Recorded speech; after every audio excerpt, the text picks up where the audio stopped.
प्रारभामि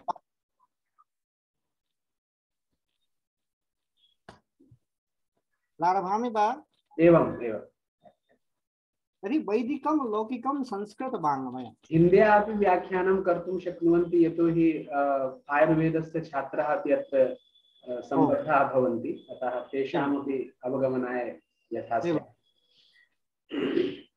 वैदिक लौकिक संस्कृत वाङ्मय, इस विषय से हम सभी प्रायशः पूर्व से ही परिचित होते हैं, क्योंकि हम लोग चूंकि संस्कृत के छात्र हैं या आयुर्वेद के छात्र हैं, संस्कृत के जो भी ग्रंथ हमने पढ़े हैं उसके मूल में जो चीजें हैं वह हम सबको प्रायशः ज्ञात है। हम यह समझ सकते हैं कि वैदिक वाङ्मय और लौकिक वाङ्मय है क्या। वस्तुतः जब हम वाङ्मय की बात करते हैं तो वाङ्मय शब्द की एक कल्पना बृहत आयाम के रूप में किया गया है, जिसमें सब कुछ समाहित हो जाता है। वह किस तरह का वाङ्मय है, अगर हम इसको देखते हैं तो हम लोग सीधे संस्कृत वाङ्मय भी कह देते हैं तो भी दोनों ही चीजें आ जाती हैं। उसमें वैदिक वाङ्मय भी आ जाता है, लौकिक वाङ्मय भी आ जाता है। लेकिन उसी को हम अलग अलग यदि करते हैं तो वहां पे वैदिक वाङ्मय और लौकिक वाङ्मय के रूप में हम उसको पृथक पृथक देखते हैं। यह विषय निश्चित रूप से आप लोगों के लिए अत्यंत उपादेय है, क्योंकि शोधक छात्र के रूप में आप लोगों के दृष्टि में वे सारे विषय एक बार पुनः स्मरित होना चाहिए, जिसके संबंध में आपको जाकर के आगे विचार करना है, शोध करना है। वे विषय कौन कौन से हैं वैदिक वाङ्मय में, कौन कौन से विषय लौकिक वाङ्मय में है, वैदिक वाङ्मय होता क्या है, लौकिक वाङ्मय होता क्या है, इन सब को लेकर के यह विषय लिया गया है वैदिक लौकिक संस्कृत वाङ्मय। आप समझते हैं कि वेदे भवम वैदिकम और लोक संबद्धम लौकिकम, वेद से संबंधित जो विषय है उसको हम वैदिक विषय कहेंगे, वैदिक वाङ्मय के रूप में जानेंगे, और जो लोक से संबद्ध विषय है उसको हम लौकिक वाङ्मय कहेंगे। ऐसा नहीं है कि वेद में जो चीजें हैं वो लोक से संबद्ध नहीं है, लेकिन चूंकि वैदिक कालीन जो साहित्य लिखे गए हैं और लौकिक जो साहित्य लिखे गए हैं, इनमें थोड़ा सा जो है ना पार्थक्य है। वेद में जो साहित्य है उसकी कल्पना एक अलग दृष्टि से की गई है, और लोक में जो साहित्य है उसका आधार कहीं ना कहीं वेद में ही मिलता है, लेकिन उसको एक सरसता के साथ जो है ना लोगों के सामने लाया गया, जिसको हम लौकिक साहित्य के रूप में देखते हैं। और वहां पे बहुत सारे आपको चीजें ऐसे मिलते हैं जिसमें आपकी रुचि ज्यादा हो। तो वाङ्मय शब्द की हम अगर चर्चा करें तो वाचः स्वरूपम वाङ्मयम कह सकते हैं। अब यहाँ पे आप लोग जानते ही हैं कि वाक शब्द से मयट प्रत्यय कर देंगे। यदवीर जी बैठे हैं यहाँ पे, व्याकरण लोग इस सब शब्द की सिद्धि में जो है ना बहुत सारे समय लगाते हैं, उस चीज को हम लोग अपने आप समझेंगे। लेकिन वाचः स्वरूपम वाङ्मयम, इस तरह से हम इसका व्युत्पत्ति कर सकते हैं। अब दूसरा है कि इसको अगर हम इसमें कहें कि वैदिकम वाक् प्राचुर्येण यस्मिन् वर्तते तत् वैदिकम वाङ्मयम्, अर्थात वैदिक वाणी की विशिष्टता जिस साहित्य में अधिकता से है उसको हम वैदिक वाङ्मय कहें, और जो लोक से संबद्धता अधिक रखता हो उस साहित्य को हम लौकिक वाङ्मय कहें। तो इस दृष्टि से हम जो है ना वैदिक वाङ्मय और लौकिक वाङ्मय दोनों को जो है ना अलग अलग करते हैं।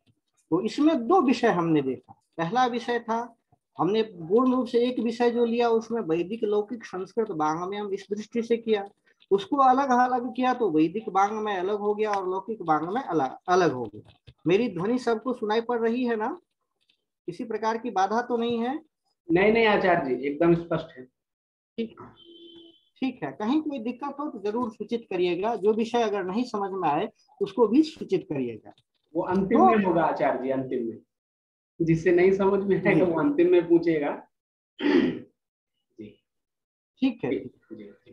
वेदे तम वैदिकम और लोके विदितम प्रसिद्धम हितम व लौकिकम, इस तरह से भी शब्दकोशकारों ने इन शब्दों की व्याख्या की है। अब जब वैदिक साहित्य की बात करते हैं तो वैदिक साहित्य में मुख्य रूप से चार जो चीजें हैं वो हमको मिलता है। आप देखते हैं कि संहिता, ब्राह्मण, आरण्यक और उपनिषद, ये चार जो है ना साहित्य मुख्य रूप से वैदिक साहित्य के अंतर्गत आते हैं। संहिता, ब्राह्मण, आरण्यक और उपनिषद। संहिता और ब्राह्मण इन दोनों को मिला करके जो है ना वेद शब्द की जो है वेद शब्द जो है वह संहिता और ब्राह्मण दोनों को मिलाकर अर्थात मंत्र भाग और ब्राह्मण भाग को मिला करके जो है ना वेद शब्द के रूप में जाना था। वेद शब्द से जो है ना मंत्र और ब्राह्मण अर्थात संहिता और ब्राह्मण इन दोनों भागों का ग्रहण हो जाता है। इस संबंध में आपके कई जो है वचन उपलब्ध होते हैं। आपस्तंभ ऋषि का वचन है मंत्र ब्राह्मणयोर वेद नाम अधेय, अर्थात मंत्र और ब्राह्मण इन दोनों को मिला करके वेद नाम से जाना जाता है। मंत्र ब्राह्मणात्मक शब्द राशि वेद, इस तरह से भी जो है ना इसकी चर्चा होती है। अब वेद शब्द की व्याख्या जो है अलग तरह से भी करते हैं। इष्ट प्राप्त अनिष्ट परिहार्यो अलौकिकम उपायम यो ग्रंथो वेदयति स वेद। इष्ट की प्राप्ति और अनिष्ट का परिहार, इसका जो अलौकिक उपाय, लौकिक उपाय नहीं, अलौकिक उपाय जो ग्रंथ वेद विदित करता है बताता है उसको हम लोग वेद कहते हैं।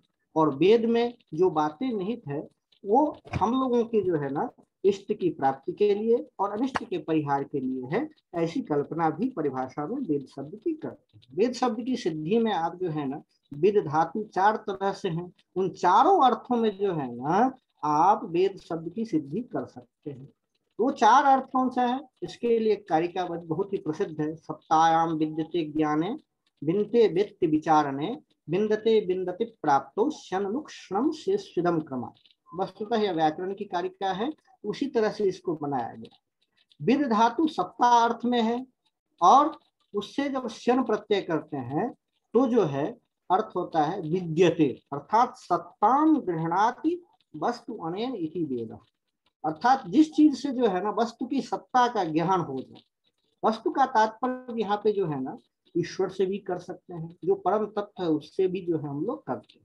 तो वस्तु सच्चिदानंता द्वयम ब्रह्म यह जो कहा गया है उसको यहाँ पे वस्तु के रूप में हम लोग ग्रहण करते हैं। तो विद्यते अर्थात सत्ताम ग्रहणाति वस्तु अनेन इति वेद, वेद के द्वारा ही उस तत्व को हम लोग जान पाते हैं। इसीलिए विद्यते अर्थात सत्तायाम ग्रहणाति वस्तु अनेन इति वेद। उसी तरह से व्यक्ति बिनते विचारने, विचारना के अर्थ में जो है विद धातु उससे जब हम करते हैं तो व्यक्ति अनेन धर्म ब्रह्मणि क्रिया ज्ञानमयम ब्रह्म वा इति वेद। यह अदादि धातु है, इससे सत लाते हैं, सब प्रत्यय का लुप्त हो जाता है तो वेद शब्द की सिद्धि होती है। यहाँ पे कहा गया कि धर्म और ब्रह्म इन दोनों को जिससे जाना जा जानता है, एक कार्य ब्रह्म और दूसरा ज्ञानमय ब्रह्म, इन दोनों को जिससे जाना जा सकता है उसको भी हम जो है ना वेद के रूप से जानते हैं। हम लोग जानते हैं कि जितने भी अपने दार्शनिक साहित्य हैं या जो हमारे उपनिषद साहित्य हैं वो सब के सब जो है ना वेद पे आधारित है और उसी से जो है ना हम लोग उस तत्व को प्राप्त जानने का प्रयास करते हैं जिसको हम लोग ब्रह्म के रूप में जानते हैं, चाहे उसको कार्य हिरण्यगर्भ के रूप में जाने, कार्य ब्रह्म के रूप में जाने या फिर जो है ना ज्ञानमय ब्रह्म के रूप में जाने। वह जो भी दार्शनिक व्याख्या है उसका आधार कहीं ना कहीं हमारा वेद ही है। तीसरी व्याख्या है कि बिनते अर्थात विचारयति, यहाँ भी जो है ना विचारयति कार्य ब्रह्मणि क्रिया ज्ञानमयम ब्रह्म वा इति वेद। विचारना, उसके उस ब्रह्म के बारे में विचार जिस तत्व से किया जाता है, जिस शास्त्र के आधार पर किया जाता है उसको भी हम वेद के रूप में जानते हैं। और दूसरा है बिंदते प्राप्नोति स्वरूपम लभते वस्तु येन इति वेद। ये तुदादिगम का धातु है। चार प्रकार के धातु हैं, चारों का अर्थ समावेश करके हम लोग जो है ना वेद शब्द की सिद्धि करते हैं। तो ये जो वेद है उस वेद के जो है ना हमने दो तत्व बताए कि मंत्र ब्राह्मण और वेद नाम भी, एक तो मंत्र और दूसरा ब्राह्मण, यह दोनों भाग मिला करके जो है ना वह वेद माना जाता है। यह जो है वेद शब्द की व्याख्या हमने समझा। वैदिक साहित्य में हमने चार बातें कही है आपको कि वैदिक में क्या आता है, संहिता, ब्राह्मण, आरण्यक और उपनिषद। तो संहिता, ब्राह्मण, आरण्यक और उपनिषद जो है ना यह चार भाग हमने जो है समझा। तो संहिता के बाद ब्राह्मण भी हमने मिला दिया, ब्राह्मण को मिला करके हमने वेद को नाम दे दिया। फिर आपका जो है ना आरण्यक और उपनिषद। आरण्यक और उपनिषद जो है ना, यह आरण्यक ग्रंथ ऐसा एक ग्रंथ है जो कहा गया कि अरण्य यद अधीत तद आरण्यकम इतीर्यति। अर्थात जब वानप्रस्थ की अवस्था में व्यक्ति अरण्य की तरफ प्रस्थान करता है, वहां पर जो अध्ययन करने योग्य वैदिक साहित्य है उसको आरण्यक की संज्ञा दी गई और उसका अपना महत्व है। कुछ रहस्यवादी चीजें वहां पर जो है ना ऐसे वर्णित है जिसको एकांत में अध्ययन करने का जो है विषय बनाया गया है, इसीलिए उसको कहा गया कि ये जो है ना आरण्यक साहित्य है।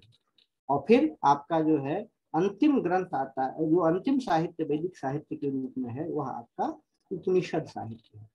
उपनिषद साहित्य में आप जानते ही कि उपनिषद जो है वह नवनीत के समान, जिस प्रकार से दूध का अंतिम निष्कर्ष नवनीत के रूप में प्राप्त होता है, मक्खन के रूप में प्राप्त होता है, उसी तरह से वेद का जो अंतिम निष्कर्ष है वह हमारे पास उपनिषद के रूप में। उपनिषद ही वह शास्त्र है, उपनिषद ही वह तत्व है जिसके आधार पर हमारे लगभग सारे दर्शनों की कल्पना जो है की गई है। जो आस्तिक दर्शन है उसकी कल्पना की गई, उसी में आपके सारे जो है ना विचार किए गए हैं और वह ज्ञान कांड के रूप में हमारे पास उपलब्ध है। वेद में, संहिता में मंत्र भाग के, ब्राह्मण में जो है ना उसी के क्रियाकलाप के विषय में कुछ वर्णित, आरण्यक में जो है ना जो चीजें वहां पे अरण्य में अध्ययन करने योग्य है उसके बारे में बात की। उपनिषद जो है ना वह वेदांत के रूप में हमारे सामने दर्शन के रूप में भी स्थापित होता है। वह उपनिषद दर्शन जो है वह हमारा उपनिषद के आधार पर ही। उपनिषद शब्द की व्याख्या भी बहुत लोग अच्छी तरह से करते हैं और इसका सामान्य रूप से तात्पर्य करते हैं कि उप समीपे, मतलब बैठ करके, गुरु के समीप में बैठ करके जब जिस ग्रंथ का अध्ययन करके जो है ज्ञान प्राप्त किया जाए उसको उपनिषद कहते हैं। यहाँ पे उप और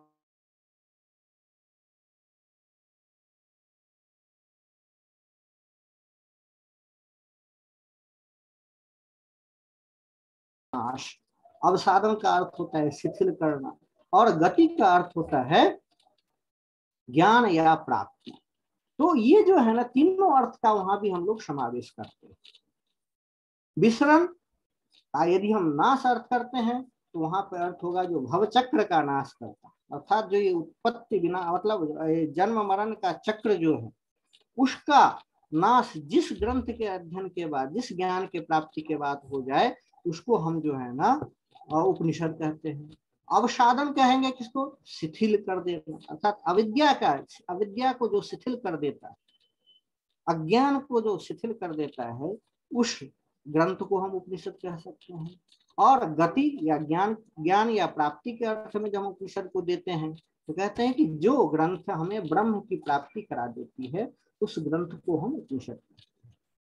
ज्ञान कांड है, वेदांत दर्शन का पूरा आधार है। यदि हमें ब्रह्म को जानना है, ब्रह्म के बारे में, जो हमारे परम तत्व है उसके बारे में अगर ज्ञान प्राप्त करना है तो उसके लिए उपनिषद ही हमारा मुख्य आधार बन जाता है। तो यह उपनिषद है।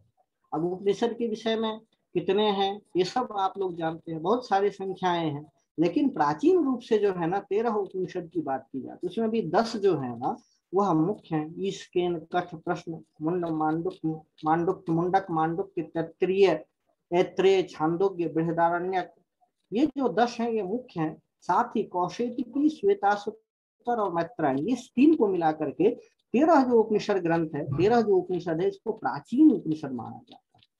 बाद में और भी बहुत सारे जो है उपनिषद के नाम से प्रसिद्ध हुए और 100 से ज्यादा संख्याएं हो गई। तो ये जो है आपका उपनिषद माना जाता है। तो हमने सामान्य रूप से समझा है कि वेद के अंतर्गत जो 4 चीजें हैं, संहिता, ब्राह्मण, आरण्यक, उपनिषद। वेद की महिमा जो भी है वह आप सब लोग हमेशा पढ़ते ही आए हैं। मतलब जो भी धर्म है, जितने भी धर्म है, वह सब कहीं ना कहीं वेद में ही निहित है। जो भी ज्ञान है वह कहीं ना कहीं वेद में ही निहित है। हम सभी जानते हैं कि दुनिया का आर्य साहित्य का जो सबसे प्राचीन ग्रंथ वह जो है हमारा ऋग्वेद ही। उससे पहले कोई भी लिखित साहित्य उपलब्ध नहीं। उसके बाद भी जितने भी साहित्य बने हैं उस सब का आधार कहीं ना कहीं हमारा वेद है। वेद के विषय में आप लोग कई जगह पढ़े होंगे, मनुस्मृति में कहा यह कश्चित कस्यचित धर्मो मनुना परिकीर्तितः स सर्वोभितो वेदे सर्वज्ञानमयो हि स। अर्थात वेद सर्वज्ञानमय है।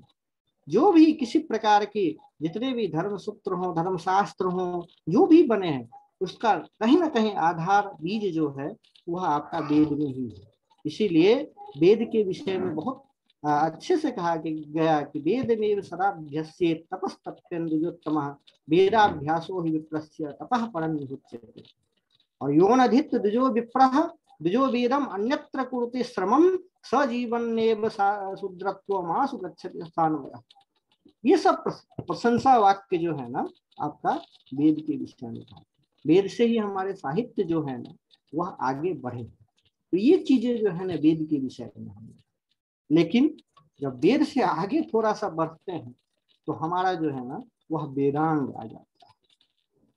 वेद को एक पुरुष के रूप में कल्पना कर लिया गया और उसको जो है ना उसके 6 अंग बताए गए। उस 6 अंग कौन कौन से हैं यह सब आपको पता है। आपको वह श्लोक भी पता होगा जिसमें कहा गया है छंदः पादौ तु वेदस्य हस्तौ कल्पोथ पठ्यते ज्योतिषामयनम चक्षुर निरुक्तम श्रोत्रमुच्यते और शिक्षा घ्राणम तु वेदस्य मुखम व्याकरणम स्मृतम तस्मात् सांगमधीत्यैव ब्रह्मलोके महीयते। अर्थात सांग वेदाध्ययन का जो है ना विधान किया गया है। तस्मात् सांगमधीत्यैव ब्रह्मलोके महीयते। तस्मात् सांगमधीत्यैव ब्रह्मलोके महीयते। तो ये जो है ना हमारा वेद का विषय।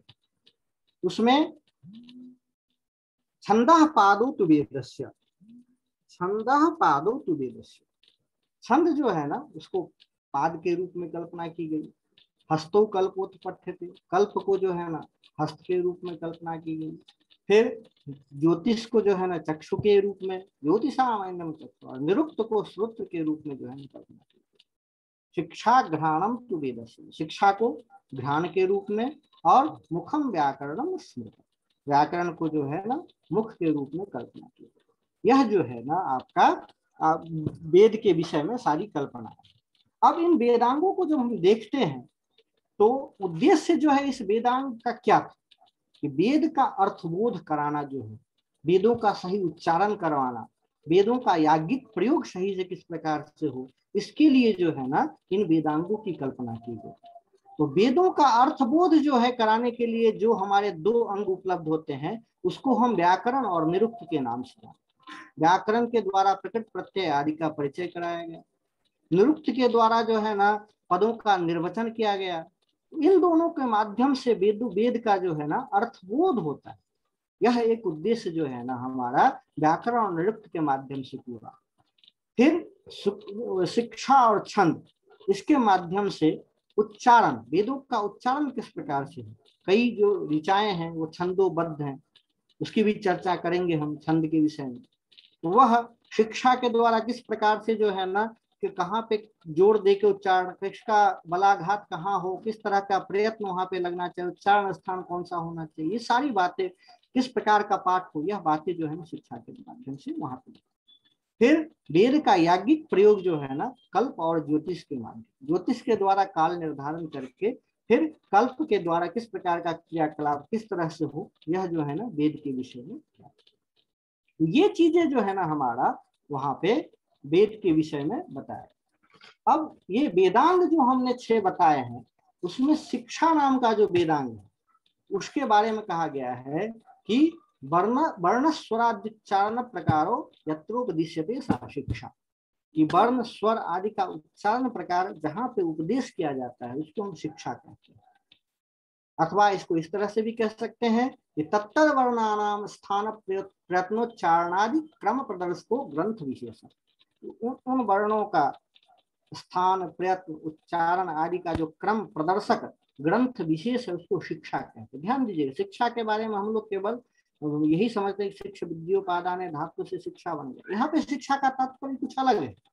यह वेद के मंत्रों का उच्चारण आदि समझाने वाला, उसके जो ग्रंथ विशेष है वह शिक्षा के नाम से जाना। उसमें क्या है, वर्ण है। वर्ण आप लोग जानते हैं कि आकार आदि जो वर्ण है उसको हम वर्ण के रूप में समझते हैं। स्वर, स्वर अर्थात एक्सेंट, जो हमारा स्वराघात है उसको हम यहाँ से स्वर से लेते हैं। उदात्त, अनुदात्त, स्वरित, आप लोग वेद पढ़ते होंगे तो किस प्रकार हस्त स्वर के माध्यम से उदात्त अनुदात्त स्वरित को दिखाते हैं, इसको भी आप लोग देखते होंगे। फिर मात्रा, किस प्रकार का उच्चारण है, ह्रस्व की मात्रा है, दीर्घ की मात्रा है या प्लुत की मात्रा है, तो उसमें उसी के हिसाब से उच्चारण में वल लगाया जाता है, तो उसको जो है ना हम लोग मात्रा के रूप में लेते हैं। बल का तात्पर्य यहाँ पे दो है। बल का तात्पर्य वर्णों के उच्चारण स्थान से भी है और उच्चारण में लगने वाला जो प्रयत्न है उससे भी, अर्थात स्थान और प्रयत्न। जो 8 उच्चारण स्थान बताए गए हैं और जो प्रयत्न बताए गए हैं आभ्यंतर और बाह्य प्रयत्न, उसका भी विचार शिक्षा के माध्यम से।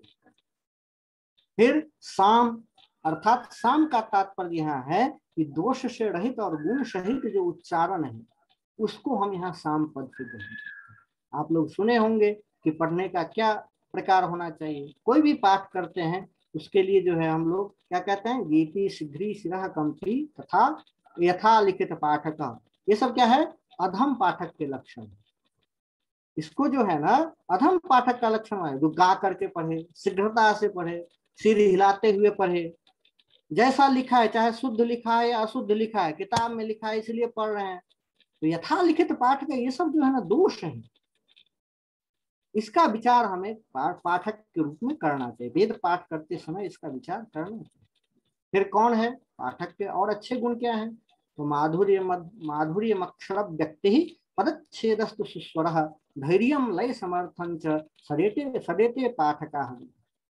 तो पाठक के गुण है ये, आप जो है ना आराम से पढ़िए, मधुरता से पढ़िए। अक्षर व्यक्ति, अक्षर की जो है ना अभिव्यक्ति, एक एक अक्षर का जो है ना सुंदर श्रवण हो, पद का छेद हो, सुंदर स्वर हो, धैर्य रहे आपका, लय समर्थता रहे। वेद का अपना एक लय है, उस लय समर्थता के साथ जब हम पढ़ते हैं तो उसको जो है हम लोग कहते हैं। वेद का शिक्षा के अंतर्गत प्रातिशाख्य को भी ग्रहण कर लिया। प्रातिशाख्य का तात्पर्य वेद के व्याकरण से, शाखाम शाखाम प्रति प्रतिशाखम और प्रतिशाखम भवम प्रति प्रातिशाख्यम, यह जो है ना प्राचीन शिक्षा ग्रंथ माने जाते हैं। और ये जो हम लोग पढ़ते हैं पाणिनि शिक्षा आदि, यह सब अर्वाचीन शिक्षा ग्रंथ है। प्रातिशाख्य को भी हम लोग, क्योंकि वैदिक व्याकरण इसको कहते हैं, लेकिन ये शिक्षा के अंतर्गत इसका हम लोग ग्रहण करते हैं। फिर आता है कल्प। कल्प का तात्पर्य क्या?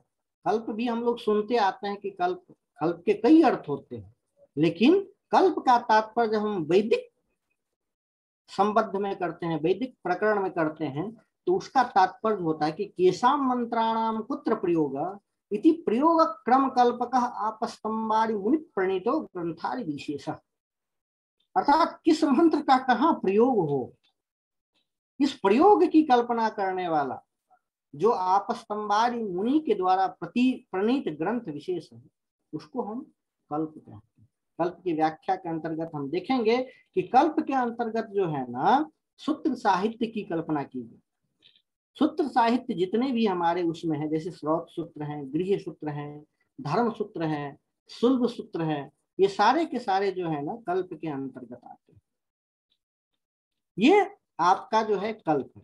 कल्प का एक दूसरे तरह से अगर हम कहें तो कल्पो वेद विहिता नाम कर्मणाम आनुपूर्वेन कल्पना शास्त्रम।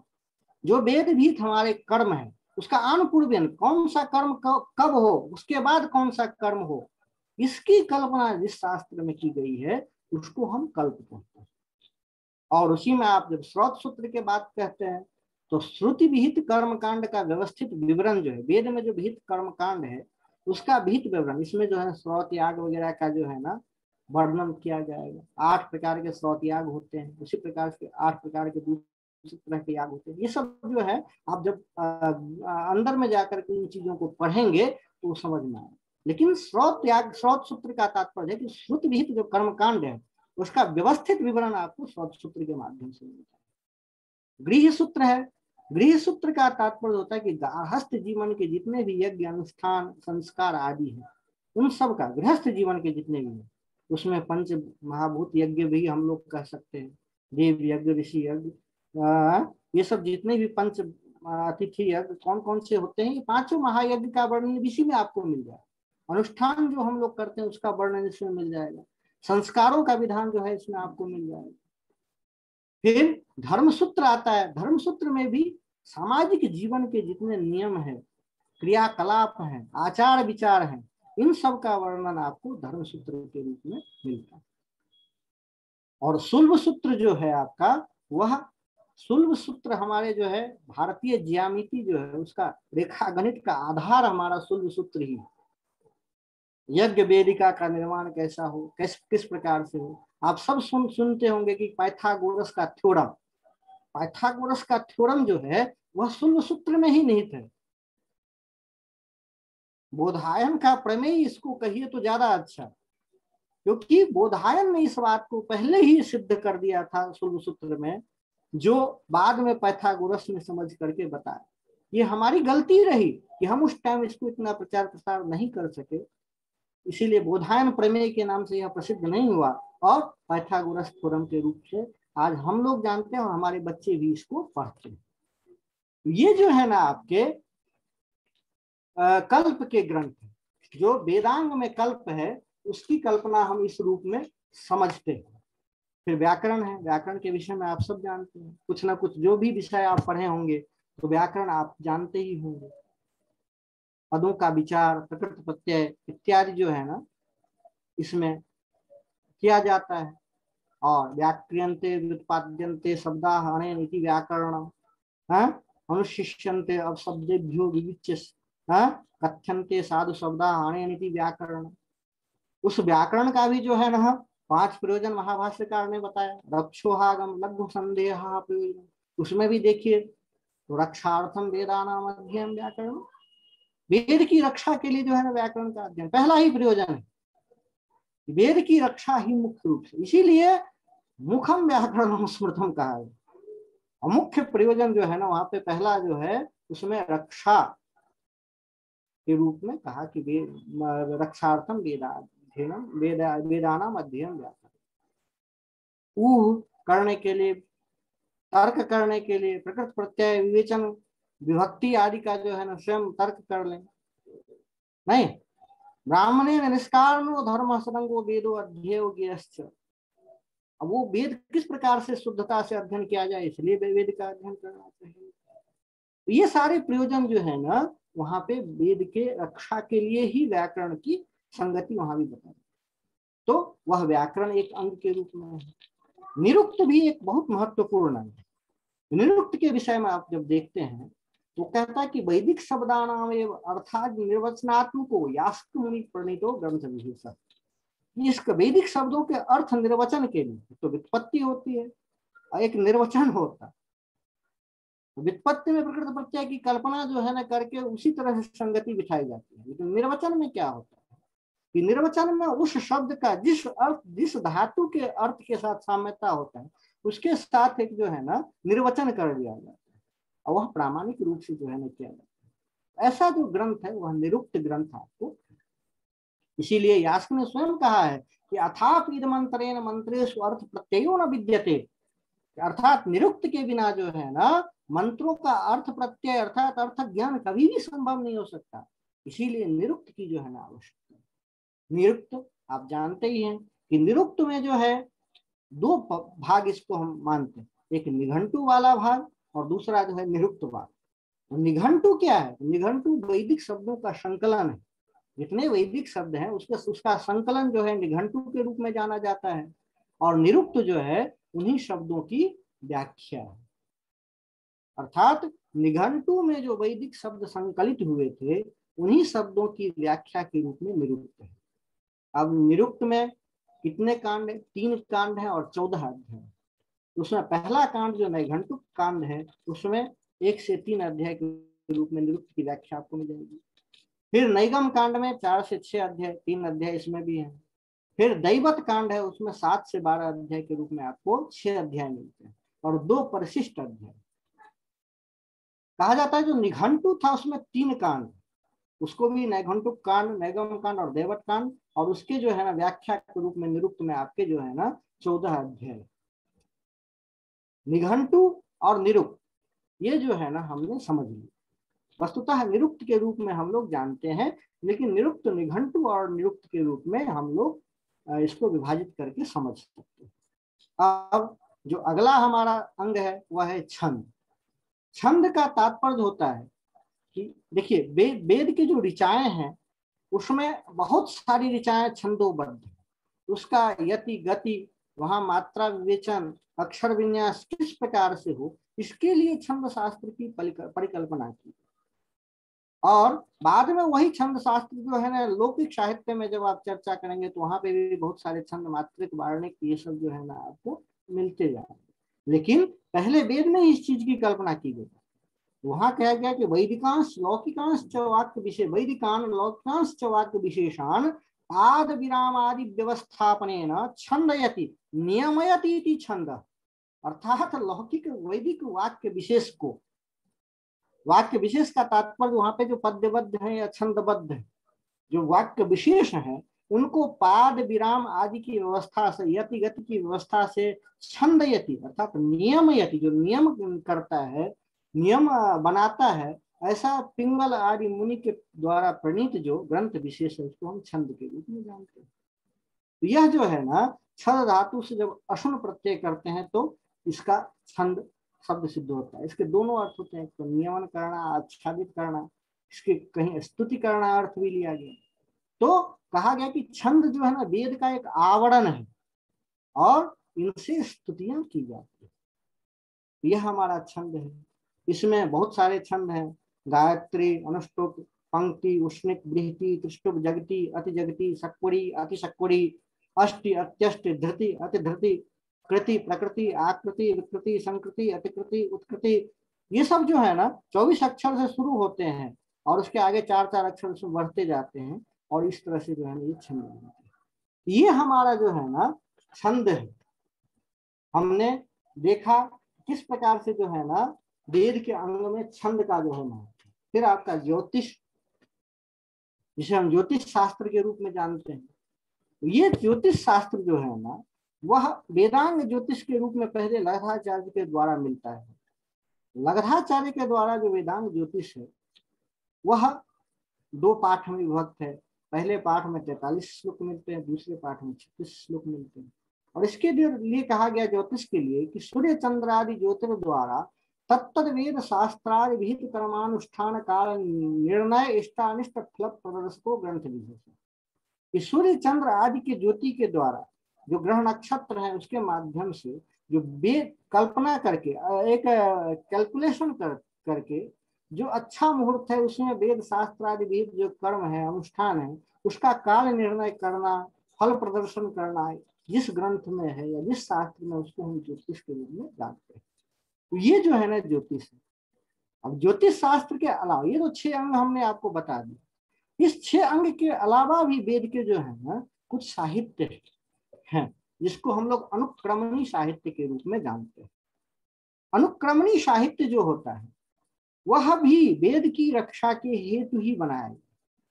इसमें ग्रंथों ने, इस ग्रंथ में क्या है कि किस मंत्र के कौन से ऋषि हैं, कौन सा छंद है, देवता कौन है, सूक्त कितने हैं, अनुवाक कितने हैं, पद कितने, इन सब की सूची जो है ना बना करके अनुक्रमणी ग्रंथों का निर्माण किया गया। यह एक नई चीज जो है ना आपको समझने को मिलेगा कि अनुक्रमणी साहित्य भी जो है ना वैदिक साहित्य के अंतर्गत मिलते हैं। इसमें कहा गया है कि सौनक ने जो है 10 अनुक्रमणियों की रचना की। सौनक ऋषि ने 10 अनुक्रमणी की जो है रचना की है। इसके लिए वचन आता है सौनकीया 10 ग्रंथास्तदा ऋग्वेद गुप्तये, अर्थात ऋग्वेद की रक्षा के लिए जो है ना ये सौनक ने 10 ग्रंथ की निर्माण की है। 10 ग्रंथ जो है अनुक्रमणी के रूप में निर्माण किया। ये ऋक् सर्वानुक्रमणी वृत्ति भूमिका में ये बातें लिखी गई।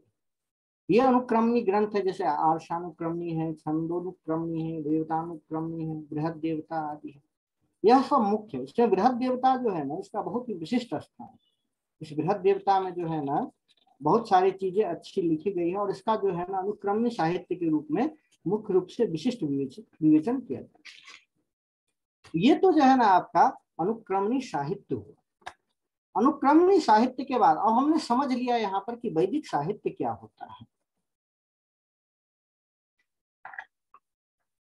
अब हम लोग लौकिक साहित्य की तरफ बढ़े, क्योंकि ये कक्षा वैदिक लौकिक संस्कृत वाङ्मय का है, 1 घंटे का है। इसमें किसी एक बिंदु को लेकर के ही बैठ जाएंगे तो 1 घंटा कब निकल जाएगा नहीं समझ पाएंगे। लेकिन दोनों का एक इंफॉर्मेटिव सेशन जो है, सूचनात्मक जो है, इस कक्षा को हम लोग मानते हैं। तो इतना आपके दिमाग में इतनी चीजें आ जानी चाहिए कि आखिर है क्या विषय वस्तु, मतलब कौन कौन सी चीजें वैदिक साहित्य के अंतर्गत है, कौन कौन सी चीजें लौकिक साहित्य के अंतर्गत है, इसका हमको जो है ना ज्ञान हो जाए। अब हम लौकिक साहित्य के, लौकिक संस्कृत वाङ्मय की तरफ जब हम देखते हैं, हमने वैदिक वाङ्मय समझ लिया, अब हम लौकिक संस्कृत वाङ्मय की तरफ जब बढ़ते हैं तो हमको सबसे पहले जो है ना जिस काव्य, जो काव्य मिलता है वह आपका है आदि काव्य रामायण।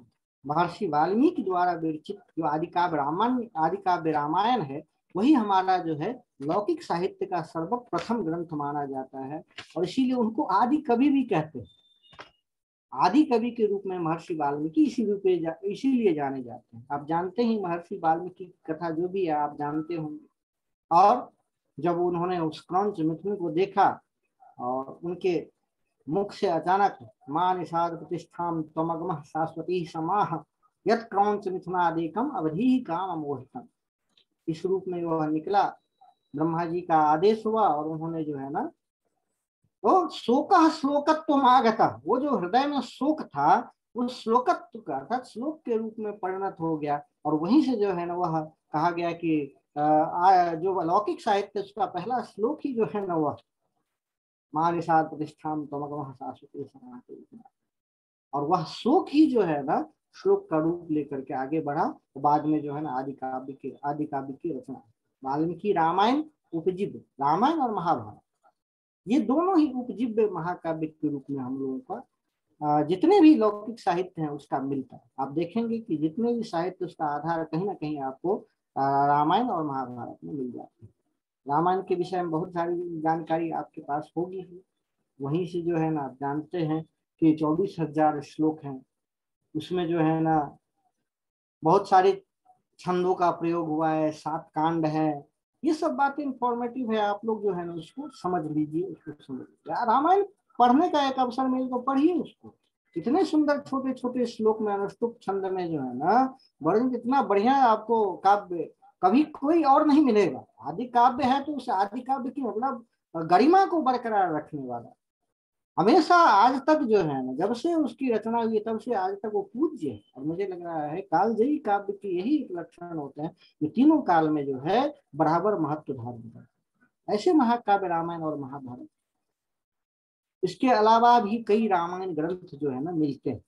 आदि कवि वाल्मीकि द्वारा जो रामायण ग्रंथ हैं उसके अलावा भी कई रामायण प्रसिद्ध हुए हैं, जिसमें वासिष्ठ रामायण, जिसको योग वासिष्ठ के रूप में हम लोग समझते हैं।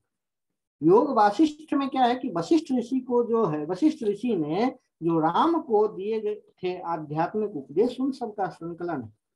वह भी एक योग वासिष्ठ वासिष्ठ रामायण के रूप में जो है चर्चा में रहता है। उसके बाद अध्यात्म रामायण, अध्यात्म रामायण जो है किसी रामानंदी विद्वान के द्वारा जो है ऐसा लिखा गया है, इस तरह से माना जाता है। कई लोग इसको इसकी कल्पना के हिसाब से मानते कि व्यास ने ही इसकी रचना की होगी। तो अध्यात्म रामायण भी जो है ना वह प्रसिद्ध एक रामायण। अद्भुत रामायण, अद्भुत रामायण भी जो है कहते हैं कि वाल्मीकि ने ही इसकी रचना की थी, वह भी एक रामायण हमारे पास मिलता है। उसके बाद आनंद रामायण जो है लगभग 12,500 श्लोकों का एक रामायण जो है वह आनंद रामायण है, वह भी हमको मिलता है। तो ये रामायण के विषय में। रामायण की टीकाओं को भी बहुत आपको जो है ना समझना चाहिए, क्योंकि आप लोग शोध कर रहे हैं। शोध करने वाले की नजर जो है ना हर उस विषय पर होना चाहिए जहां पे कार्य नहीं हुआ। अगर हमारी दृष्टि वहां तक नहीं जा रही है तो हम कहीं ना कहीं अपने रिसर्च में, हमारा अगर रामायण से रिलेटेड कोई विषय है तो हम उसको उन टीकाओं से भी देखें, कहाँ जो है ना किस प्रकार की बातें लिखी गई, क्या जो है ना उसमें से हम नया तत्व कर सकते हैं, ले सकते हैं। इस सब बातों का जो है ध्यान, बहुत सारी टीकाएं लिखी है। वहां पे एक डॉक्टर ऑफ्रेक्ट करके हुए हैं जो कैटलोगस कैटलोगोरूम करके उन्होंने लिखा है। उसमें लिखा है कि लगभग 30 टीकाएं जो है रामायण की मिलती है। उसमें रामानुजीय टीका वेंकटेश के द्वारा किया हुआ सर्वार्थ सार टीका, रामायण दीपिका वैद्यनाथ दीक्षित की, विवरण ईश्वर दीक्षित की, रामायण भूषण गोविंद राज के द्वारा, वाल्मीकि हृदय अहोबल के द्वारा, रामायण तत्व दीपिका ये महेश्वर तीर्थ के द्वारा, अमृत कटक करके है वह माधव योगी हैं उनके द्वारा लिखा गया है, रामायण तिलक राजा राम वर्मा बहुत प्रसिद्ध है, रामायण शिरोमणि बंशीधर एवं शिव सहाय, उसके बाद रामायण तात्पर्य संग्रह अप्पय दीक्षित के द्वारा है, और धर्माकूट नाम का जो है ना एक त्र्यंबक मखी करके विद्वान हुए उनके द्वारा 17वीं सदी के उत्तरार्ध में। ये सारी टीकाएं 1400 से लेकर के 1700 ईस्वी के बीच में जो है ना रामायण के ऊपर में मिलती है। इसमें जो भी बातें हैं उन सब के बारे में आप सब कुछ न कुछ जानते ही होंगे। एक ही श्लोक, इसके खुद का ही श्लोक रामायण का जो है उसमें कहा गया है, यावत स्थास्यन्ति गिरयः सरितश्च महीतले तावत रामायण कथा लोकेषु प्रचलिष्यति। और यह सत्य अक्षरशः सत्य होता जो है ना हम लोगों को भी दिख रहा है और आगे भी दिखता रहेगा। यह जो है ना आपका रामायण का। उसी तरह से इतिहास काव्य महाभारत, महाभारत भी उसी तरह से है। महाभारत के विषय में तो सीधे कहा गया, धर्मे अर्थे च कामे च मोक्षे च भरतर्षभ यदि हास्ति तदन्यत्र यन्ने हास्ति न तत्क्वचित्। मतलब यत भारते तद भारते यन्न भारते तन्न भारते। यह जो है एक कल्पना भारत के महाभारत के विषय में की गई। ज्ञान का जो भी विषय वर्णन करने योग्य है वो सब वस्तु कहीं ना कहीं जो है ना महाभारत में आपको मिल जाएगा। जो हमारे प्रस्थानत्रयी हैं उस प्रस्थानत्रयी श्रीमद् भागवत, ब्रह्मसूत्र और श्रीमद् भगवद गीता, तो ये जो हमारा है गीता वह भी महाभारत का ही अंश है। दुनिया में आज हर जगह श्रीमद् भगवद गीता का अध्ययन जो है किया जाता है और सभी धर्मों के लोग प्राय जो भी प्रबुद्ध अन्य धर्मावलंबी लोग हैं वह भी श्रीमद् भगवद गीता का अध्ययन करते हैं। ये गीता आदि जितने भी अंश हैं महाभारत के वो बहुत ही उपादेय, एक एक श्लोक अपने आप में जो है ना वह महान ग्रंथ का आकार ले सकता है। इस तरह का स्वरूप ऐसे लक्ष्य श्लोक का जो है ना लक्षाधिक श्लोकों का यह आगार महाभारत आपका है। इसीलिए इसको सतसाहस्री संहिता कहते हैं। इसमें 18 पर्व हैं।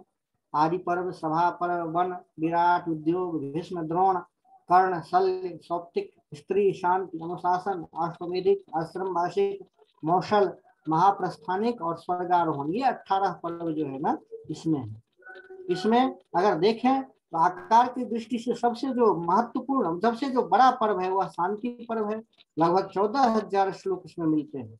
और जो छोटा, सबसे छोटा पर्व है आपका वो महाप्रस्थानिक है, जिसमें लगभग 115 श्लोक मात्र जो है मिलते हैं।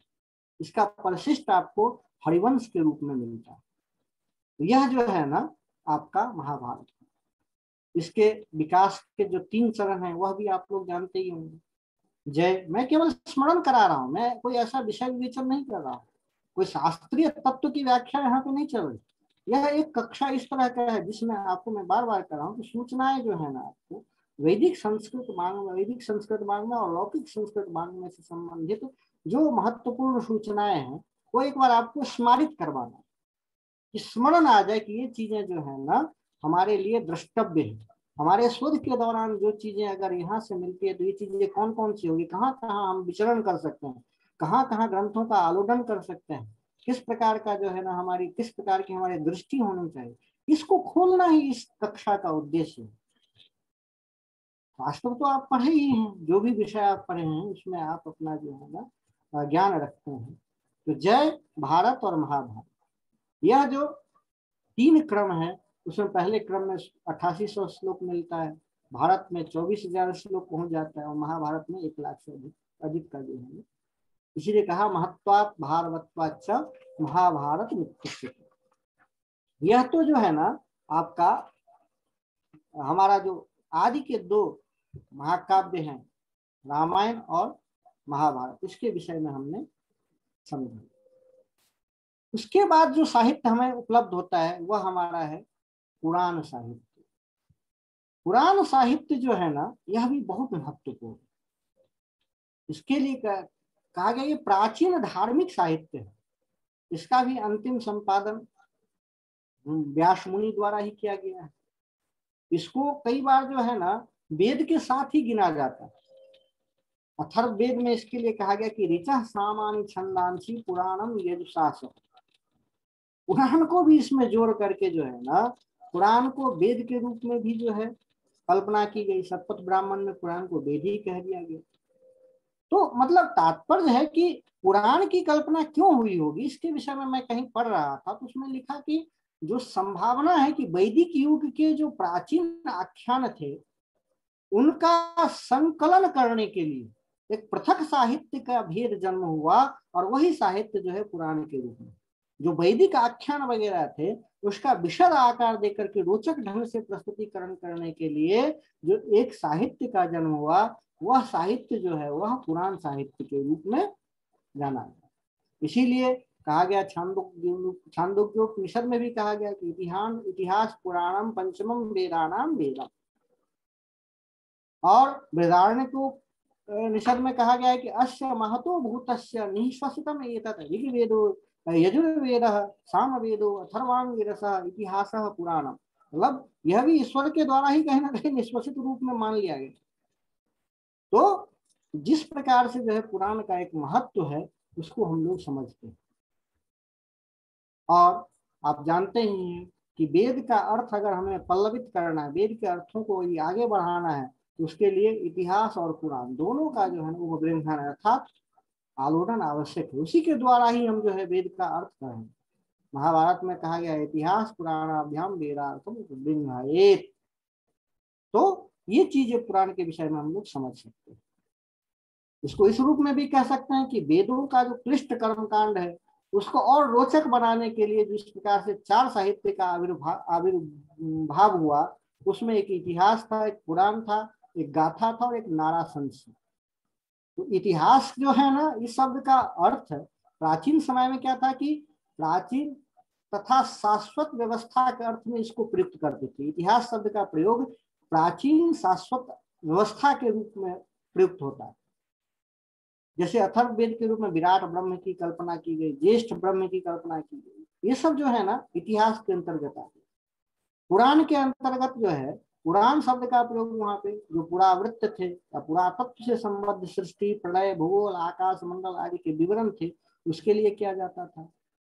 गाथा, इसके अंतर्गत प्राचीन कथाएं निहित थी, और ये वास्तविक होते हो नैतिक या काल्पनिक जिस प्रकार से हो, लेकिन ये कथाएं जो है ना गाथा के अंतर्गत आती थी, जिसमें आप इंद्र और वृत्रासुर की कथा ऋग्वेद वाला पूर्वा और उसी संवाद इसको भी देख सकते हैं, विश्वामित्र ऋषि संवाद, ये सब जो है ना गाथा के अंतर्गत आ जाते थे। और एक नाराशंसी होता था। नाराशंसी के अंतर्गत जो है ना वीरों की प्रशंसाएं होती थी, वीर गाथाएं, वीरों का जो है ना आविर्भाव, इस तरह से जितने भी कथाएं, जैसे ये आती नाहुस की कथा है, नाहुस मानव की कथा है, परीक्षित है, ये सब सारी चीजें नाराशंसी के अंतर्गत आती। बाद में क्या हुआ कि इतिहास और पुराण ये दो बच गया और बाकी जो दो गाथा और नाराशंसी थे ये गौण हो गए। तो ये चार प्रकार की पुराण साहित्य में, मतलब पुराण जो है ना वो वेद का ही एक समझिए कि रोचक तथ्य से रोचक रूप में प्रस्तुतिकरण, वेद के जो आख्यान है उसका ही रोचक रूप में प्रस्तुतिकरण जो है हम लोग पुराण के लिए आप कई लक्षण पुराण के लिए करते हैं। पुराणम आख्यानम पुराणम ऐसा कहते हैं। यस्मात् पुराह्यनत इति पुराणम, सर्ग प्रतिपादकम वाक्य जातम पुराणम, या पुराम परंपराम भक्ति पुराणम तेन वै स्मृतम, पुरा परंपराम भक्ति पुराणम तेन वै स्मृतम, वायु पुराण का लक्षण है। निरुक्त में कहा गया कि पुराणवम भवति इति पुराण, जो पुराना तत्व है वो नवीन रूप में सम्मुख आ जाता है, उसको हम पुराण कहते हैं। निरुक्त में इसका निर्वचन इस रूप में किया गया। और जो प्रसिद्ध लक्षण है जिसको हम सब जानते हैं, पढ़ते हैं, तैयारी के दौरान इस चीज को याद करते हैं, वो कौन सा है?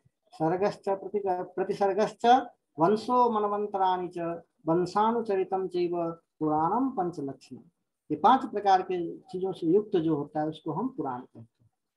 सर्ग अर्थात सृष्टि की प्रक्रिया, प्रतिसर्ग अर्थात प्रलय की प्रक्रिया, वंश का चरित्र, वनवंतर, मनु का जितना भी है उनका वर्णन, वंशानुचरितम, उसमें सूर्य वंश का, चंद्र वंश का, इन सब का जिसका वर्णन जहाँ पे मिल जाए, ये सारी चीजें जहाँ पे हो उसको हम लोग पुराण कहते हैं। पुराण के कितने भेद हैं वह भी आप लोगों से छुपा नहीं है, इसके लिए बहुत प्रसिद्ध है। मद्वयम भद्वयम चैव व्रत्रयम व चतुष्टयम अनापलुंग पुष्टानि पुराणानि प्रचक्षते। मद्वयम के रूप में मत्स्य पुराण, मार्कंडेय पुराण, भद्वयम भागवत पुराण, भविष्य पुराण, व्रत्रयम ब्रह्मांड पुराण, ब्रह्म पुराण, ब्रह्म वैवर्त पुराण, व चतुष्टयम विष्णु पुराण, वायु पुराण, वामन पुराण और वराह पुराण, अनापलिंग कुष्कानी, ये सब एक एक अक्षर वाले हैं, एक एक पुराण है। अ अर्थात अग्नि पुराण, ना अर्थात नारद पुराण, प अर्थात पद्म पुराण, ली अर्थात लिंग पुराण, नहीं, और फिर ग अर्थात गरुड़ पुराण, कुष्कानी कूर्म, कु से कूर्म पुराण और स्क से स्कंद पुराण। ये जो है ना 18 पुराण है। इसके अलावा भी जो उप पुराण की कल्पना की गई, उप पुराण में भी जो है ना 18 उप पुराण की कल्पना है। विष्णु धर्म पुराण, विष्णु धर्मोत्तर पुराण, नारसिंह पुराण, बृहन नारदीय पुराण, क्रिया योगसार, देवी पुराण, कालिका पुराण, देवी भागवत, महाभागवत, शिव पुराण, शिव रहस्य, एकाम्र पुराण, सांब पुराण, गणेश पुराण, मुदगल पुराण, भविष्योत्तर पुराण, बृहद धर्म पुराण, भार्गव पुराण, ये सब जो है ना आपके उप पुराण के रूप में इनकी कल्पना है। हमारे ग्रंथ हैं, कल्पना नहीं वास्तविकता है, ये सारी चीजें हमारे पास है। और हम लोग जो है ना यथा समय जो भी समय मिलता है उसमें इन पुराणों को भी पढ़ते हैं। ये जो है ना पुराण का, जब लौकिक साहित्य में हमने देखा आदि काव्य, रामायण, फिर महाभारत और फिर जो है ना पुराण, इसका जो है ना चला। गढ़वीर जी समय है ना,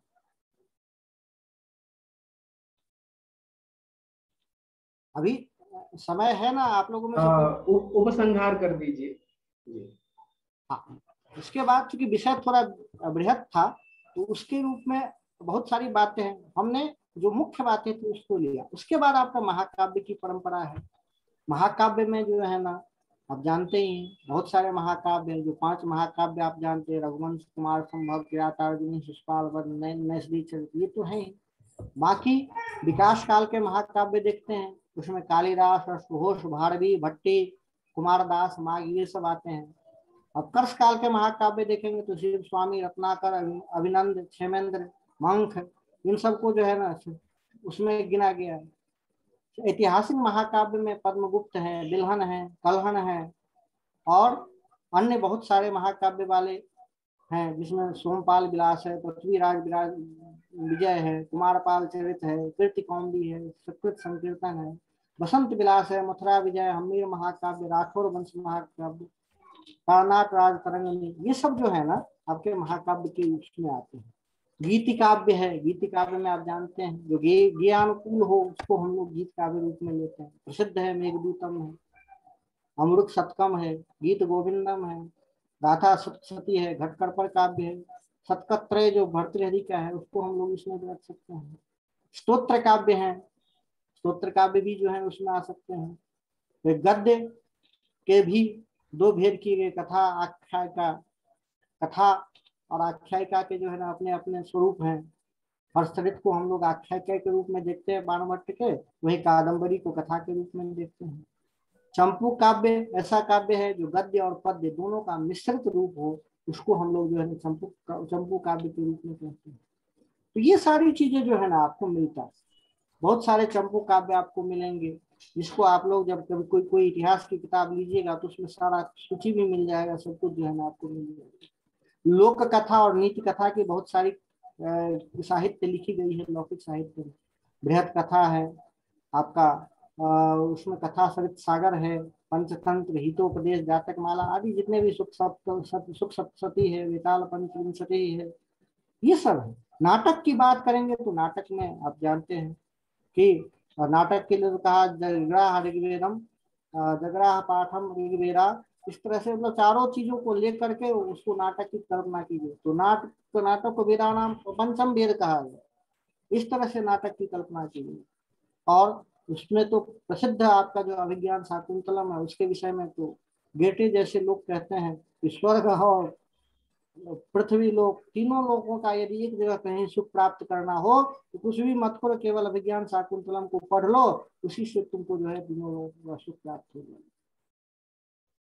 तो इस तरह से जो है ना नाटकों का, नाटककार जो है ना महाकवि कालिदास हैं, भास हैं, शुद्रक हैं, विशाख दत्त हैं, वह भवभूति है, ये सब सारे हर्षवर्धन है, शक्तिभद्र, ये सब सारे के सारे जो है ना इनको आप देख सकते हैं कि आपको नाटक के रूप में मिलेंगे। रूपक के 10 भेद हैं, रूपक के उपरूपक के 10 भेद हैं, इन सबको भी आप लोग देखेंगे। शास्त्र के रूप में देखें तो दर्शन शास्त्र आपका है, दर्शन शास्त्र में आप सभी दर्शनों को समझ सकते हैं। मीमांसा, न्याय, सांख्य, योग, वेदांत इत्यादि जो षड आस्तिक दर्शन है, षड नास्तिक दर्शन है, उनके जो तत्व हैं उनको आप समझ सकते हैं। आधार वही है, लेकिन आस्तिक दर्शन का भेद अपना है कि वेद के तत्व को जिसने समझा, वेद के तत्व को जिसने माना, उसको आस्तिक के रूप में मानेंगे, और जो वेद में विश्वास नहीं रखता उसको नास्तिक दर्शन है। तो जैन और आपका जैन है, बौद्ध है और चारवाक है, उसमें चारवाक जो है वो सबसे बड़ा नास्तिक माना जाता है, इसलिए उसको नास्तिक शिरोमणि कहते हैं। इस तरह से हम लोग जो है ना दर्शन शास्त्र की कल्पना करते हैं। काव्य शास्त्र में देखेंगे तो भरत मुनि से लेकर के जो है ना विश्वनाथ तक आ जाइए, बहुत सारे इसमें आपको अलंकार शास्त्र के लक्षण ग्रंथ लिखने वाले लोग ले लेंगे। लक्ष्य ग्रंथ में आप बहुत सारे ग्रंथ को प्राप्त करेंगे।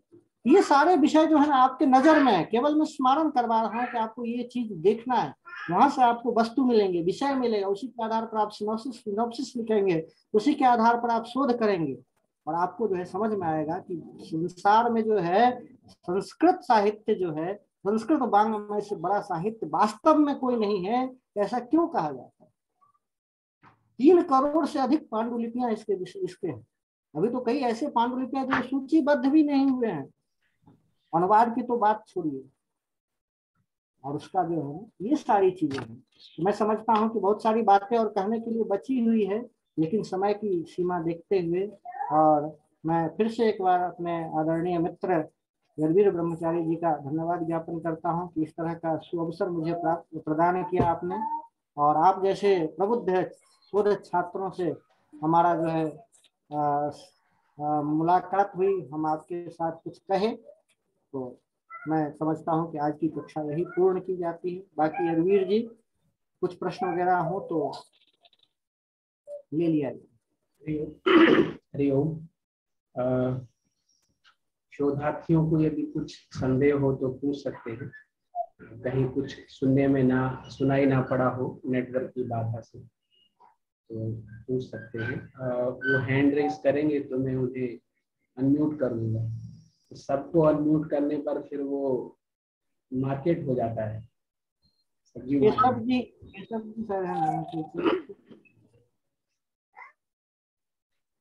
निशंशय हैं सभी आचार्य जी के व्याख्यान से। और गुरुस्तु व्याख्यानम छात्रास्तु छिन्न संशय। छिन्न संशय आप लोगों का कोई नहीं है, लेकिन जब भी कोई प्रश्न हो तो हम यही हैं, सीएम कॉलेज में हैं, आप हमें पूछ सकते हैं। रणवीर जी इसके माध्यम से भी स्वयं विद्वान व्यक्ति हैं आपके साथ, उनको जो है ना आप पूछ सकते हैं। हमारे घर में 2 बच्चे हैं, तो कभी कभी उसका व्यवधान भी आप लोगों को सुनाई पड़ रहा होगा, लेकिन गृहस्थ जीवन का एक स्वारस्य है ये, इसको हम लोग छोड़ सकते हैं। चलिए, सभी का बहुत बहुत धन्यवाद।